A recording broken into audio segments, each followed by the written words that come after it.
اسلامی تاریخ میں سب سے پہلے انہوں نے کی تھی، امیر معاویہ رضی اللہ تعالیٰ۔ یہاں سے وہ سلسلہ میرے بھائیوں پھر سے شروع ہوتا ہے، کیونکہ یونٹی آ گئی تھی اور جو داخلی انتشار تھا وہ ختم ہو گیا تھا، اب وہ برکت شروع ہوتی ہے۔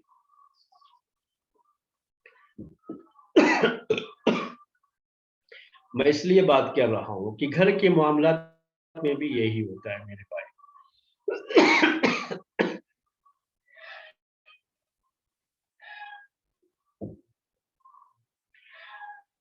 گھر کے معاملات میں بھی یہی ہوتا ہے، جب تک یونٹی ہوتی ہے تو آپ کے مسائل گھر کے بڑے جو ہے پرسکون انداز میں ہر مسئلہ حل ہوتا ہے۔ یہ تاریخ کے درس کا ایک فائدہ اور جو ہے مقصد یہ بھی ہے کہ ہم اس کے لحاظ سے اپنے حالات کے بارے میں بھی بحث کرتے ہیں۔ گھر کے اندر جب گھر میں انتشار شروع ہو جاتا ہے، گھر کا جو انٹرنل معاملہ ہوتا ہے، اگر اس میں شوہر کوئی کسی اور طرف،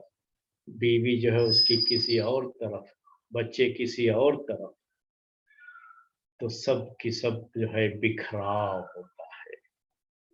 برکت ختم ہو جاتی ہے، پریشانیاں جنم لیتی ہے، حالات صحیح نہیں رہتے، بچوں کی گروتھ صحیح سے نہیں ہوتی ہے، بچوں کی تربیت صحیح سے نہیں ہو پاتی ہے، اور بچے ایک اچھے ماحول میں پرورش نہیں پاتے۔ نقصان کس کا ہوتا ہے؟ کسی اور کا نہیں، اپنے گھر کا ہی ہوتا ہے۔ دوسرے لوگ تو صرف یہ ہے کہ آگ بھڑکانے والے ہوتے ہیں، آگ بھڑکا دیں گے اور ان کی باتیں سن کر کے آپ آپس میں لڑتے رہیں گے اور اپنے گھر کا ماحول خراب کیے رہیں گے۔ بڑا جو ہے مشکل معاملہ ہوتا ہے، یہ بروکن فیملی جسے کہا جاتا ہے آج کل۔ بروکن فیملی میں بچے یہی قربانی کا بکرا بن جاتے ہیں۔ بروکن فیملی کے بچے، ان کی گروتھ، ان کی تربیت صحیح نہیں ہو پاتی ہے میرے بھائی۔ مسئلہ یہاں پر وہی ہے جو ہم نے آپ سے کہا، مسئلہ کیا ہے کہ بکھرے ہوئے ہیں، یونٹی نہیں ہے۔ کہتے ہیں جب سب ایک ساتھ کھانا بیٹھ کے کھاتے ہیں نا تو بڑی برکت ہوتی رہتی ہے، برکت نازل ہوتی ہے۔ خیر، اپنے اپنے وقت کے لحاظ سے الگ الگ بھی کھانا کھا سکتے ہیں، وہ کوئی مسئلہ نہیں۔ اصل مسئلہ کیا ہے کہ ایک ساتھ رہنا ہے اور ایک اچھی سوچ کے ساتھ سب کو ملا کر کے رکھنا ہے۔ امیر معاویہ رضی اللہ تعالی عنہ کو اللہ تبارک و تعالی نے یہ بڑی اچھی صلاحیت دی تھی، بڑے اچھے سیاست داں بھی تھے یہ۔ کاتبین وحی میں ان کا شمار ہوتا ہے، وحی لکھنے والوں میں، اور پیارے نبی صلی اللہ علیہ وسلم کے بڑا قریبی رشتہ تھا ان کا۔ بہت کچھ ہے، لیکن کیا ہے سب سے اہم بات جو ان کی زندگی کی ہم نے دیکھی، چونکہ یہ ایک ایسے ماحول میں انہوں نے آنکھ کھولی تھی، اپنے باپ کو دیکھا تو باپ قوم کے سردار تھے، پورا خاندان جو ہے اس کے لیے مشہور تھا، تو اس لیے وہ جو ہے کیا ہے بچپن سے ہی انہوں نے یہ چیزیں دیکھی بھی تھی، سمجھی بھی تھی کہ کس طرح سے حکومت کا نظام چلایا جاتا ہے۔ بڑی مہارت تھی اس کو، بہت اچھی طرح سے جانتے تھے، سیاست کی گود میں پلے بڑھے تھے۔ جب مکہ فتح ہوا اور ان کے باپ اسلام قبول کر لیا، ابو سفیان، امیر معاویہ رضی اللہ تعالی عنہ کے بارے میں تھوڑا سا یہ اختلاف ہے کہ امیر معاویہ رضی اللہ تعالی عنہ یہ فتح مکہ کے موقع پر اسلام قبول کیے تھے یا پہلے قبول کیے تھے؟ پہلے سے مطلب یہ ہے کہ اس سے پہلے 1 سال پہلے، جس کو عام القضیہ کہا جاتا ہے، اسی موقع پر انہوں نے جو ہے قبول کر لیا تھا اسلام، لیکن چھپایا تھا اپنے باپ سے، کیونکہ باپ ابھی بھی مسلمان نہیں ہوئے تھے۔ اسلام کو ظاہر کیا تھا فتح مکہ کے موقع پر۔ جو بھی معاملہ، مسئلہ یہ ہے کہ فتح مکہ کے موقع پر انہوں نے اسلام قبول کیا، اور حنین کی جنگ میں پیارے نبی صلی اللہ علیہ وسلم کے ساتھ ہے۔ اس کے بعد حنین کی جنگ ہوئی ہے تو اس میں ساتھ ہے۔ اس کے پہلے تو چونکہ اگر ہم یہ مان بھی لیتے ہیں کہ انہوں نے پہلے اسلام قبول کیا تھا، تب بھی چونکہ یہ اپنے باپ کے ساتھ ہی تھے، مکے ہی میں تھے اور ہجرت کر کے مدینہ نہیں آئے تھے، اسی لیے پیارے نبی صلی اللہ علیہ وسلم کا ساتھ نہیں تھا۔ لیکن یہ جو چند کہیے کہ مہینے ہی یا 2 سال ہی مان لیجئے مدت جو ملی پیارے نبی صلی اللہ علیہ وسلم کے ساتھ، جو اس میں اتنا قریبی بنایا اللہ کے رسول صلی اللہ علیہ وسلم نے ان کو، کہ ان کو بھی وحی لکھنے والوں میں، جو کہ ایک بڑا اہم جو ہے اس زمانے کا عہدہ تھا، بڑا اہم منصب تھا، یعنی بہت ہی سینسیئر کہہ لیجئے جو ہے یہ، اور اس زمانے کا ایک عہدہ تھا یہ، اور بڑے ہی جو ہے مخلص آدمی اور بہت ہی ٹرسٹ ورتھی جو آدمی ہوگا،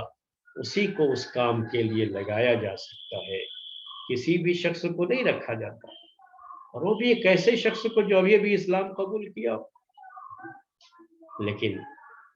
پیارے نبی صلی اللہ علیہ وسلم نے رکھا، اس کا مطلب کیا ہے کہ آپ نے ان کے اوپر اپنا پورا ٹرسٹ دکھایا، پورا بھروسہ دکھایا ان کے اوپر، اور یہ سب چیزیں امیر معاویہ رضی اللہ تعالی عنہ کی تعریف میں کہی جائیں گی، ان کی اہمیت کو بتاتی ہیں یہ چیزیں میرے بھائی، کتنی اہم شخصیت تھی اسلام کی، ان کی پرسنالٹی کتنی جو ہے اہم تھی۔ اللہ کے رسول صلی اللہ علیہ وسلم نے ان کے اوپر اپنا اعتماد جگا اور ان کو وحی لکھنے والوں میں شمار۔ پیارے نبی صلی اللہ علیہ وسلم کا ساتھ ہم نے آپ سے کہا بہت لمبا نہیں تھا ان کا، کیونکہ فتح مکہ کے موقع پر ہی ان کا اسلام ظاہر ہوا۔ اب اس کے بعد ابو بکر صدیق رضی اللہ تعالی عنہ کا دور خلافت آیا، تو مرتدین سے جو جنگیں ہوئی ہیں، فتنہ ارتداد جو شروع ہوا تھا ابو بکر صدیق رضی اللہ تعالی عنہ کے دور، بڑا فتنہ تھا۔ اس فتنے کو ختم کرنے کے لیے جن صحابہ کرام کو روانہ کیا گیا، اور جن صحابہ کرام نے اس میں بڑی جو ہے اہم خدمت انجام دی ہے، ان میں سے ایک امیر معاویہ رضی اللہ تعالی عنہ بھی تھے۔ ابو بکر صدیق رضی اللہ تعالی عنہ نے ان کو جو ہے کام پر لگایا اس کے لیے،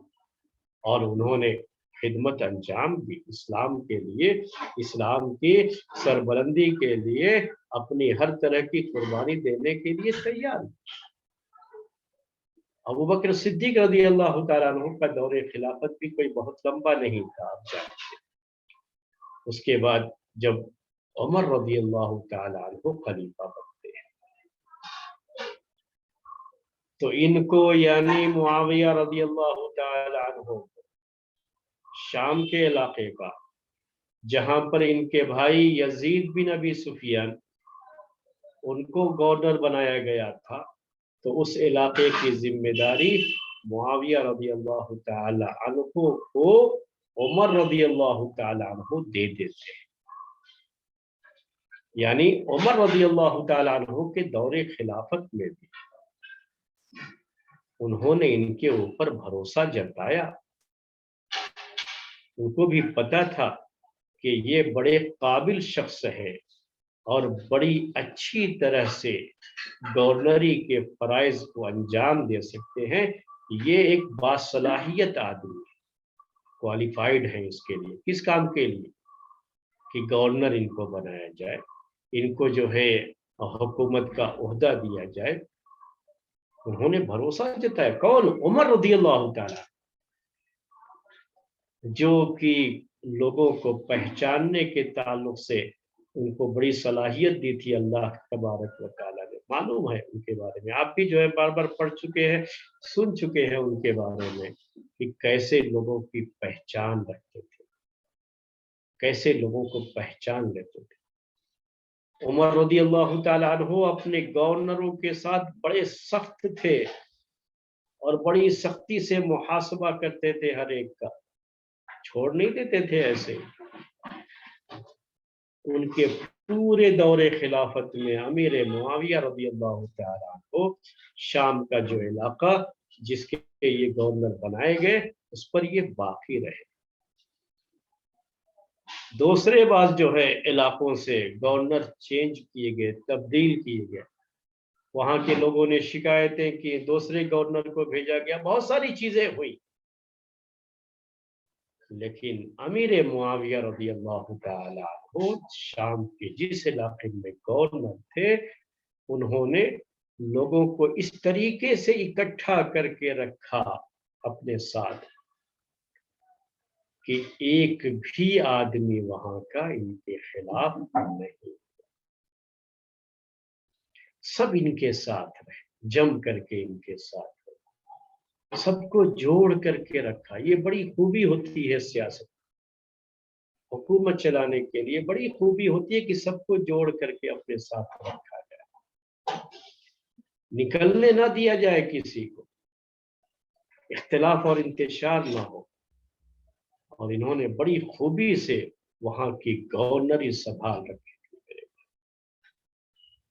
یہاں تک کہ جب جو ہے عمر رضی اللہ تعالیٰ عنہ کا انتقال ہو گیا اور عثمان رضی اللہ تعالیٰ عنہ خلیفہ بنائے گئے تو یہ گورنر تھے ہی، ان کو مزید اور علاقوں کی گورنری دے دی گئی، یعنی جس علاقے میں ان کا نظام چلتا تھا خلیفہ کی طرف سے ان کے ماتحت دیے، لیکن ہوتا ہے نا کہ وہ خلیفہ ہے اور خلیفہ اپنی جگہ پر جو ہے مختلف علاقوں میں گورنر بنا دیتا ہے اور وہاں کے حالات کو اور وہاں کی حکومت کو وہ لوگ سنبھالتے ہیں، پورے حالات دیکھتے ہیں، اور جو دارالخلافہ ہوتا ہے وہاں سے وہ رابطے میں رہتا ہے، ہمیشہ جو ہے کنیکٹیوٹی رہتی ہے وہاں سے، اور جو ہے وہاں سے جیسی ہدایات ہوتی ہیں اس کے لحاظ سے وہ حکومت چلاتا ہے۔ تو عثمان رضی اللہ تعالیٰ عنہ کے دور خلافت میں ان کی گورنری کا علاقہ اور بڑھا دیا گیا، یعنی ریڈیوز نہیں ہوا بلکہ اسے ایکسٹینڈ کیا گیا، بڑھایا گیا۔ کتنی بڑی بات ہے میرے بھائی، یہ سب چیزیں کیا بتاتی ہیں کہ امیر معاویہ رضی اللہ تعالیٰ عنہ کی اس صلاحیت کا اعتراف سب کو تھا۔ ابوبکر صدیق رضی اللہ تعالیٰ عنہ، پہلے خود اللہ کے رسول صلی اللہ علیہ وسلم نے، ابوبکر صدیق رضی اللہ تعالیٰ عنہ نے، عمر رضی اللہ تعالیٰ عنہ نے، عثمان رضی اللہ تعالیٰ عنہ، سب نے جو ہے ان کے اندر اپنا بھروسہ جتایا اور ان کی گورنری کو باقی رکھا اور ان کو مختلف ذمہ داریاں دی، اور ان ذمہ داریوں کو انہوں نے بخوبی نبھایا بھی، کہ ہمیشہ اس میں اضافہ ہوتا گیا، ان کی ذمہ داریوں میں اسے ریڈیوز نہیں کیا گیا۔ بڑی اہم چیز ہے میرے بھائی، اور واقعی معنی میں بڑی، میں تو ان کے بارے میں پڑھتا ہوں تو ان کو اللہ تعالیٰ نے اس کی بڑی صلاحیت۔ علی رضی اللہ تعالیٰ عنہ کا دور خلافت آیا تو آپ جانتے ہیں کہ وہ عثمان رضی اللہ تعالیٰ عنہ کے قاتلین کے مسئلے کو لے کر کے، ان سے قصاص کے مسئلے کو لے کر کے ان کا اور جو ہے علی رضی اللہ تعالیٰ عنہ کے درمیان یہ اختلاف رہ گیا، صفین کی جنگ بھی ہوئی، ساری چیزیں ہوئیں، آخر کار جو ہے جب ان کے بیٹے حسن رضی اللہ تعالیٰ عنہ کو خلافت ملتی ہے تو پھر سے جو ہے وہ خلافت سے دستبردار ہو کر کے امیر معاویہ رضی اللہ تعالیٰ عنہ کو خلیفہ چن لیتے ہیں، اور یہ اب اکیلے خلیفہ ہوتے ہیں، پوری اسلامی حکومت ان کے ماتحت ہوتی ہے، پورا اسلامی ایریا اب تنہا خلیفہ یہ ہے، یہاں سے ان کی خلافت کا آغاز ہوتا ہے، شروعات ہوتی ہے، اور یہ واقعی اس کے اہل تھے۔ ایسا مت سمجھیے گا کہ جو ہے